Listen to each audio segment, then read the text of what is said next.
মাটির নিচে নয়, এবার খোদ সমুদ্রের তলদেশে রীতিমতো ক্ষেপণাস্ত্র নগরী বানিয়ে তা প্রকাশ্যে আনল ইরান। পারস্য উপসাগর থেকে ওমান সাগর, পানির নিচে কয়েকশো মাইল জুড়ে বিস্তৃত এক টানেল নেটওয়ার্ক। কি আছে এতে, আর যুদ্ধ কি তবে দোরগোড়ায়? বিস্তারিত সাতিয়া সিদ্দিকার রিপোর্টে।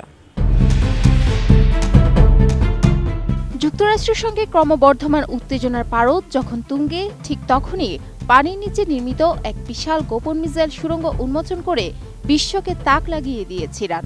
তা নিউ আরবের এক বিশেষ প্রতিবেদনে জানানো হয়েছে, পারস্য উপসাগর ও ওমান সাগরে মার্কিন নৌবাহিনীর চ্যালেঞ্জ মোকাবেলায় ইরান সমুদ্রের তলদেশে এই গোপন ও বিস্তৃত সামরিক অবকাঠামো গড়ে তুলেছে।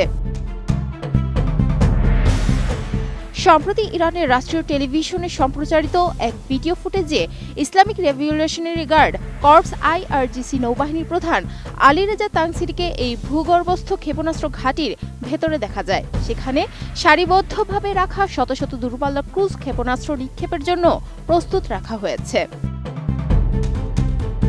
ফিনিশ আসলে একটা জিনিস, সস্তায় বস্তাপতা জিনিস, স্পার্টা চিনে ফিনিশ।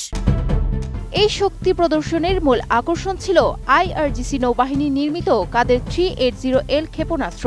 অ্যাডমিরাল তাংসিরি দাবি করেন, এই ক্ষেপণাস্ত্রের পাল্লা 1000 কিলোমিটারের বেশি এবং এটি অত্যাধুনিক স্মার্ট গাইডেন্স সিস্টেমে সজ্জিত। ফলে লক্ষ্যবস্তুতে আঘাত না হানা পর্যন্ত এটি নিখুঁতভাবে ট্র্যাকিং চালিয়ে যেতে সক্ষম। তিনি আরও স্পষ্ট করেন যে ইরানের প্রতিরক্ষা সক্ষমতা প্রতিনিয়ত উন্নত হচ্ছে এবং যে কোনো ভূগোলে যে কোনো মাত্রার হুমকি মোকাবেলায় ইরানি বাহিনী এখন আগের চেয়ে অনেক বেশি প্রস্তুত। ক্ষেপণাস্ত্রের এই মহড়া কেবল সামরিক প্রদর্শনীতে সীমাবদ্ধ থাকেনি, বরং এর সঙ্গে যুক্ত হয়েছে বৈশ্বিক অর্থনীতির ওপর সরাসরি হুমকির বার্তা। তেহরান হুঁশিয়ারি দিয়েছে যে ইরানের উপর কোনো হামলা হলে বিশ্বের অন্যতম গুরুত্বপূর্ণ নৌপথ হরমুজ প্রণালী আর নিরাপদে থাকবে না।